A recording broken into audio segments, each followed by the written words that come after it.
Hi friends, मैं बलराम यादव। जो आपको मैं क्लास 10th मैथ मैं पढ़ा रहा हूँ और भी क्लासें मेरी चल रही हैं जो मेरे प्लेलिस्ट में पढ़ा हुआ। अब वीडियो को देखिएगा। चलिए यहाँ पर बात आती है कि कक्षा 10 मैथ है जो कि हम लोग पढ़ रहे हैं दो चर वाले रैखिक समीकरण। इसकी अगर 3-4 वीडियो बन चुके हैं, हम लोग पढ़ चुके हैं विलोपन विधि, प्रतिस्थापन विधि और वज्र गुणनखंड विधि। ये 3 हम लोग पढ़ चुके हैं। अब मेरा बचा हुआ था कि ग्राफ पर कैसे हल किया जाता है, और ग्राफ के लिए मैं आपको एक वीडियो बना चुका हूं, वो देखिएगा, बहुत समझ में आपको आएगा। यहाँ पे पार्ट नंबर 2 है कि ग्राफ पर रखकर हम लोग कैसे हल करते हैं। ठीक है, यानी अगर कोई समीकरण दिया हुआ उसको हल कर हम लोग ग्राफ को कैसे दर्शाते हैं। बात आती है किसकी, दर्शाने की। आपसे पूछा जाएगा कि कोई समीकरण दिया गया है, उस समीकरण को आप ग्राफ पर दर्शाइए। तो यहाँ पर हम लोग ग्राफ पर कैसे दर्शाएंगे ये यहाँ देखा जाएगा। इसमें एक सवाल आपका है, जैसे हमने कहा कि कोई समीकरण है, यदि आपसे कोई जैसे बीजगणितीय रूप में भी आपसे पूछ सकता है, या तो आपसे कोई समीकरण दे दिया जाएगा। ठीक है, अगर मैं बात करूं कि आपसे कोई बीजगणितीय मतलब कोई कथन दे दिया जाए, क्या दे दिया जाए, कोई कथन दे दिया जाए, उस कथन के अनुसार हम लोग कैसे बीजगणितीय रूप में व्यक्त करेंगे, फिर उसके बाद कैसे हम लोग x और y का मान निकालते हैं, यही देखते हैं। ठीक, चलिए इसमें एक था, कोई व्यक्ति है वो कहता है, ठीक है, कोई व्यक्ति है वो कहता है कि अगर 9 रुपये में मैं 4 पेंसिल और 2 रबड़ खरीदता हूँ, 4 पेंसिल और 2 रबड़, ठीक है, 3 रबड़ मान लीजिए, माना, ठीक है, एक पेंसिल का मूल्य हमने कहा x रुपए है। एक पेंसिल का मूल्य कितना है, x रुपए है, और एक रबड़ का मूल्य y रुपए। ठीक है, तो कहता है कि 9 रुपये में 4 रबड़ और 9 रुपये में 4 पेंसिल और 3 रबड़ ये खरीदता है। ठीक है, तो ये आप बताइए 9 रुपये में, ठीक है, आपने क्या माना, x माना है और प्लस y। आप बताइए 9 रुपये में कितना पेंसिल, 4, कितने रबड़, 3, है ना, और वो कितने रुपए में, 9 रुपये, यानी कि 9 रुपये में 4 पेंसिल और 3 रबड़, इन दोनों का योग अगर देखा जाएगा तो 9 रुपये। ठीक है, इसी प्रकार से अगर इसको समीकरण 1 मान लिया जाए, इसको हम समीकरण 1 मान लें, फिर कहता है कि पुनः कोई दूसरा व्यक्ति है वो कहता है कि मैं जाता हूं तो वहां पर 18 रुपये में, वो कहता है कि मैं 18 रुपये में, ठीक है, यहाँ पे 2 मान लीजिए, यहाँ 2 है, सॉरी गलती हो गया। अगर समीकरण जो बनाएगा मतलब 9 रुपये में 2 पेंसिल और 3 रबड़, 9 रुपये में 2 पेंसिल और 3 रबड़, और फिर वो कहता कि 18 रुपये में, कितने रुपए में, 18 रुपये में वो 4 पेंसिल और 6 रबड़, 4 पेंसिल और वो 6 रबड़ खरीदता है। 18 रुपये में 4 पेंसिल और 6 रबड़ खरीदता है। ठीक है, ये समीकरण हमारा बनकर तैयार हो गया है। अब इसको हम हल करेंगे ग्राफ के लिए। ठीक है, सबसे पहले हम लोग लिखेंगे समीकरण 1 से। अब देखिएगा समीकरण 1 से ऐसे हल किया जाएगा, ये 2x + 3y बराबर 9, 2x + 3y बराबर 9, ये कोई समीकरण दिया गया है। इसको अब क्या करना होगा आपको, चाहे आप x को निकाल लीजिए या y को निकाल लीजिए। ठीक है, या तो आप x को निकाल लें या तो y को निकाल लें। हमने कहा x को आप निकाल लीजिए, तो 2x यहाँ पे लिखा गया है ना, इसको आप रोक लीजिए। ठीक, इसको आप रोकेंगे और बराबर के उधर इस y को हम भेज देंगे। ठीक, तो 9, ये देखिए प्लस में था ना, उधर आपका जाएगा तो माइनस हो जाएगा। ठीक, तो -3y हो गया, अब देखिए हमें क्यों x का मान चाहिए, क्योंकि आपने एक पेंसिल का मूल्य क्या मान रखा है, किसी तो मान रखा है। तो आपको पहले एक यूनिट का दाम पता करना होगा, तब फिर बाद में। चलिए यहाँ पे x को रोकेंगे हम लोग, तो 9 माइनस ये 3y, ये 2 आपका नीचे आ जाएगा, यहाँ पे 2 हो जाएगा। ठीक, चलिए बच्चों अब यहाँ पे देखिए y लिखा हुआ ना, इस y को यहाँ से हटाना है। कैसे हटाएंगे देखिएगा। अब यहाँ पे कंडीशन हम लोग लेते हैं, ठीक है। कम से कम 3 आप फर्स्ट वीडियो देखिएगा, उसमें पूरा डिटेल में बताया गया है कि कैसे क्या करते हैं, कैसे क्या, ठीक है। यहाँ भी ऐसे। चलिए पहले कंडीशन में हमने कहा भैया y बराबर देखिए यहाँ पर कुछ लिखा गया है, ठीक है। यहाँ अगर देखा जाए, यहाँ पे अगर हम कुछ मान लें या कुछ कर दें, ठीक है, तो y बराबर कोई आप संख्या ले लीजिए। y बराबर कोई संख्या, अगर 9 में से 3 को माइनस कर दें, है ना, तो y बराबर आप हम कह रहे हैं कि 1 लिख दें। क्या लिखते हैं, y के स्थान पर 1 लिख दिया जाए,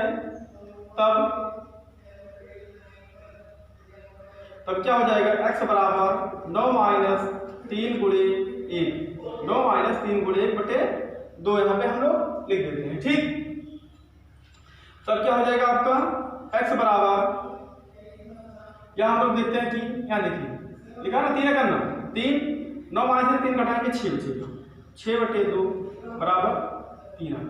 ठीक है, जब हम लोग 1 रखेंगे कितना आ जाएगा, 3 आ जाएगा। फिर आप लोग देखिएगा यहाँ पे लिखा गया है ना, x का मान हो गया। अब हम दूसरा कंडीशन अप्लाई करेंगे, क्या होगा, हमने कहा कि कम से कम 3 ऐसे एक बॉक्स बनाएंगे आप लोग, ठीक है, ये वाला। तो हमने कहा x का जो है कम से कम 3 मान होना चाहिए। x के कितने मान, x के कम से कम 3 मान होने चाहिए, ठीक है। अब देखिएगा आपने क्या y बराबर क्या लिया, 1 लिया, ठीक। फिर देखिएगा x बराबर कितना निकल कर आया, 3 निकल कर आया।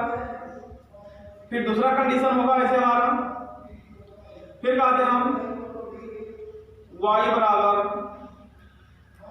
अब यहाँ देखिएगा अगर कहीं आप पढ़ते हैं नहीं, ठीक है, इसमें यह है कि आप अपने इच्छा अनुसार, ठीक है, कोई भी डाटा यहाँ x और y का रख सकते हैं, ठीक है। कोई इसमें आपको डाउट नहीं है होना चाहिए कि मैं क्या रखूं या ना रखूं, ठीक। आप बेहिचक, मैंने यहाँ पे 1 रखा था, आप 2 रखकर हल करिए, 3 रखकर हल करिए, ठीक है, कोई समस्या नहीं है। आपका ग्राफ जो है एकदम सही बनेगा, ठीक है। चलिए बच्चों यहाँ पर देखिए,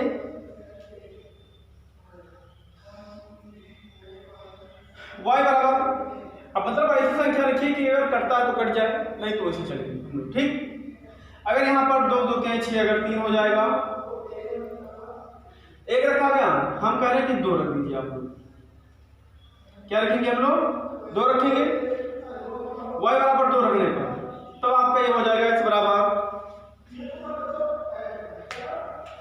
देखिए y बराबर हमें 2 रख दें, तब देखिए समीकरण आपका यही तो है, x बराबर 9 माइनस 3 गुणे क्या रखेंगे 2, y बराबर 2 और 2 से भाग कर देंगे हम लोग, 3 दूनी 6, तो x बराबर 9 माइनस 6 बटे 2 बराबर घटाएंगे 3 आएगा, बटे 2 कर देंगे, ये 1.5 हो जाएगा, तो ठीक है। अब देखिए बच्चों y बराबर आपने क्या रखा, 1 रखा, पहली कंडीशन हो गई। y बराबर 2 आपने रखा है यहाँ पर, तो y के खाने में 2 रखेंगे, कितना निकल कर आया, 1.5, कितना आया, 1.5 आया। अब ये आपका सेकंड कंडीशन, थर्ड कंडीशन लीजिए, क्योंकि 3 मान चाहिए हमें। अब देखिएगा यहाँ पर y बराबर हम कह रहे हैं 3 रख दीजिए, y बराबर 3 रख दिया जाए,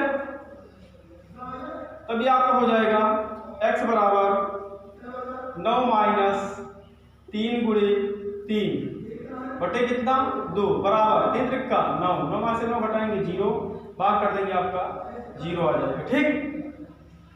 चलिए तो x बराबर कितना निकल कर आया, 0 आया, और y बराबर कितना आया, 3 आया।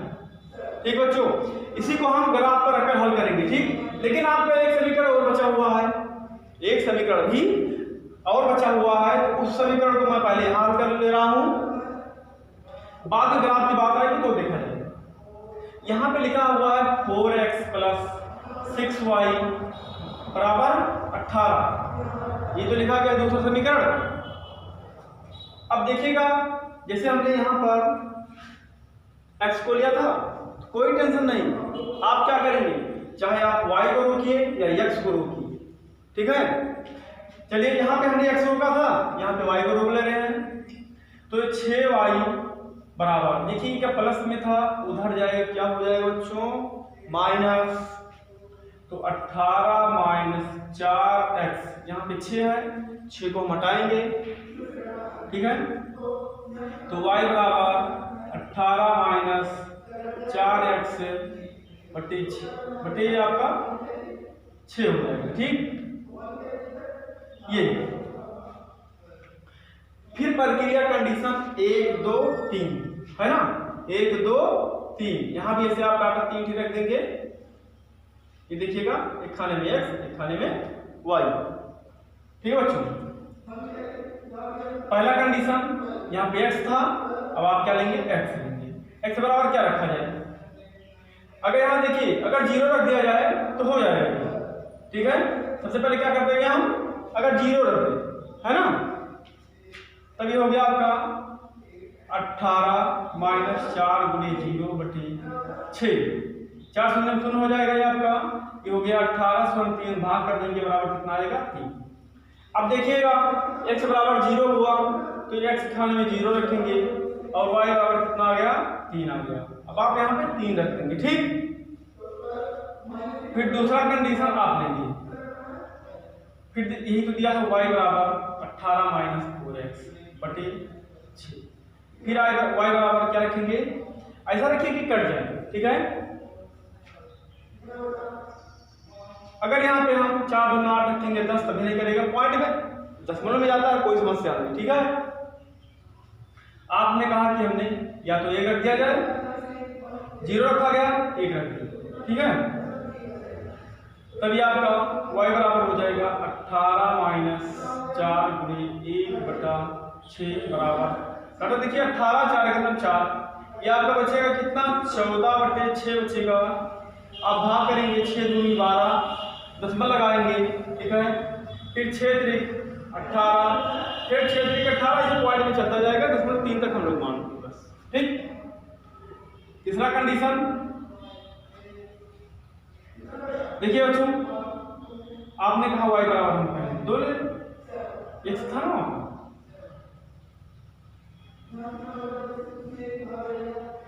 यहाँ पे बच्चों x है तो हम लोग यहाँ पे x लिखेंगे। ठीक है, ये गलती होगी। ठीक, फिर यहाँ पे x बराबर हम लोग 2 ले लें, क्या ले लें, 2, तो y बराबर 18 - 4 × 2 बटे 4 दूनी 8, घटाएंगे 10 बटा आपका 6 आएगा, यहाँ पे 6 है, भाग करेंगे, 6 का नाम 6, यहाँ पे 4 हो गया, 40 हो गया, है ना, तो 6 चौक मतलब 6 बार लेके जाएंगे, 6 चौक 36 हो गया, 4 हो जाएगा, फिर इतना। अब देखिएगा, भर दीजिए आपको, दूसरे में x बराबर कितना लिया, 1 लिया, तो बताइए y बराबर कितना मिला हमें, 2.3 मिला, और फिर x बराबर आपने 2 लिया, तो y बराबर क्या मिला, 1.6 मिला। ठीक है, ध्यान से बच्चों देखिएगा, अब इन्हीं को हम ग्राफ पर कैसे रखते हैं, ये यहाँ पर देखा जाएगा। क्या होता है, समीकरण तो हम लोग बना ले जाते हैं, ठीक है, लेकिन फिर क्या होता है कि हम लोग ग्राफ पर डाटा को नहीं फिल कर पा रहे हैं। ठीक, तो आसानी से देखिएगा, बहुत समझ में आएगा। चलिए, हमें केवल इससे मतलब है, इसका मतलब नहीं है, आप लोग इसको नोट कर लीजिएगा, या तो स्क्रीनशॉट ले लीजिए। चलिए,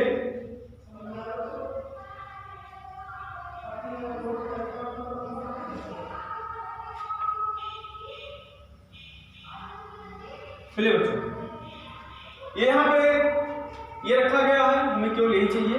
ये देखिएगा यहाँ से हमें ले, ठीक है, ये देखिएगा बहुत छोटा सा है। आपको पता है इस वाले अक्ष को हम लोग एक्स अक्ष बोलते हैं, इस वाले अक्ष को एक्स डैश, इस वाले वाई, तो ये आपका वाई हो गया, ये आपका वाई डैश हो गया, ठीक है।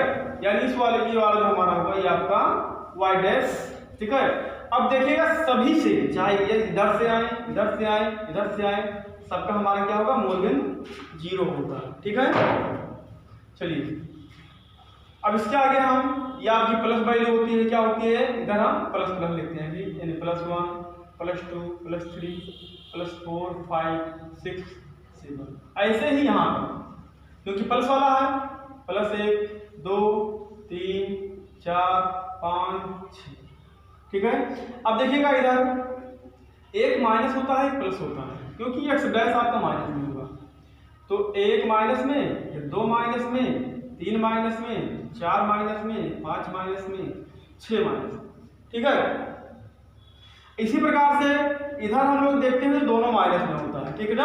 आप लोग कक्षा 9 में आप लोग अक्ष और अक्षांश पढ़े होंगे, ठीक है। तो -1 -2 -3 -4 -5 ठीक है, ऐसे हम लोग लेते हैं। देखिए बच्चों, आपका ये डाटा फिल हो गया। अब आपको इनको कैसे रखना है, पढ़ेंगे हम कैसे।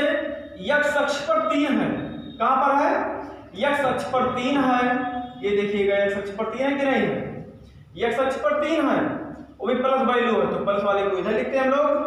वाई अक्ष पर 1 है, तो ये कहाँ है, 1 है ना, तो आप क्या करेंगे, ग्राफ द्वारा, ठीक है, ये ग्राफ पेपर आता है, ये ऐसे सीधे लेके जाएंगे, ये देखिएगा, यानी इसकी करार बिंदु यही तो हुई, ठीक है। तो हम लोग इसको ना खींचकर एक बिंदु यहाँ पर लगाएंगे, ठीक है, यानी कि ये क्या है, इसमें इसका सीधा होना चाहिए, यानी कि ये इसको क्रॉस कर रहा है, ठीक। अब फिर देखा जाएगा एक्स अक्ष बराबर, देखिए यहाँ पे 1.5 दिया है, तो 1.5 यही तो है भाई, बी पे हम लोग ले ले। अब देखिए बात कर रहा है 2 की, तो 2 आपका तो ये सीधे आ जाएगा, ये यहाँ पर आ जाएगा, ठीक। अगर देखिएगा इसकी अगर सीधे की बात की जाए, यहाँ से ऐसे बनेगा ना सीधा सीधा। फिर ये 3 की बात कर रहा है, ठीक, तो हम लोग 3 ले लेंगे। ये देखिए वाई अक्ष पर 3 है ना, ये देखिए 3 हो गया आपका। तो देखिएगा एक्स अक्ष पर कितना है, 0 है ना, बस हमें ग्राफ मिल गया। अब जो हमने बिंदी लगा रखी है, इन्हीं बिंदियों को आपको एक सरल रेखा से खींच देना है। देखिए बच्चों, ये आप क्या करेंगे, इसको इधर से निकाल देंगे, ठीक। ये इच्छा हो तो आप इधर को इसको भी ऐसे निकाल देंगे, ठीक। तो कटान बिंदु हमारा यही तो है, यही तो आपका कटान बिंदु है, यही तो है, और एक मूल अक्ष वाला आपका 0 था। अगर मान लिया जाए तो क्या लिखेंगे, जो ये देखिए मूल बिंदु आपका यही था, एक्स अक्ष पर 0 था, वाई अक्ष पर 3 था, तो लिखेंगे कैसे, 0,3, ठीक है। फिर देखिए बच्चों, अब ये किसका था, ये आपका देखिए यहाँ पर आपका था x बराबर 1.5 था, कामा y बराबर कितना था, 2 था, तो आप 2 लिखेंगे यहाँ पर, ठीक है। ऐसे ही y बराबर 3 था ना, ये देखिएगा यहाँ पर इसका y बराबर 3 था, और x बराबर कितना था, 0 था, तो मूल बिंदु आपका यही हो गई, यानी कि यहाँ जो बनेगा 2 बनेगा, ठीक है। इसका यहाँ देखेंगे ये 3, ये हो गया आपका 3 और 1 की बात किया जाए, है ना, यहाँ पे आता है ये 0, इसका नहीं होता है, केवल मात्र इसका बनता है बेटा, ये तो ये हो जाएगा आपका, ये 2 लिखा गया है ना, 1 और 3, ये इधर जाएगा। सबसे पहले लिखेंगे हम लोग क्या, 2 कामा वही 1। फिर देखिएगा